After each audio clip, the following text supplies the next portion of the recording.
காட்டில் ஒரு அழகான வெயில் காலை. ஒரு பெரிய மாமரத்தின் கீழ் பூனை நீண்டுள்ளது. யானை மரத்தின் உயரமான பழங்களை அடைய முயற்சிக்கிறது. ஆனால் அவை சிக்கிக் கொள்கின்றன. எறும்பு அருகில் சிறிய உணவு துண்டுகளை சேகரிக்கிறது. காலை வணக்கம் எல்லி, அந்த மாம்பழங்கள் சுவையாக இருக்கின்றன. யானை: ஆம், ஆனால் அவை எனக்கு கூட மிக உயரமாக உள்ளன. எறும்பு: ஒருவேளை நானும் உதவ முடியும்.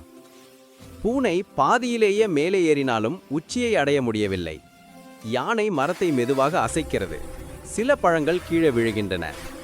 எறும்பு எச்சரிக்கிறது: கவனமாக இரு, சில மாம்பழங்கள் பூனைக்களில் விழக்கூடும்.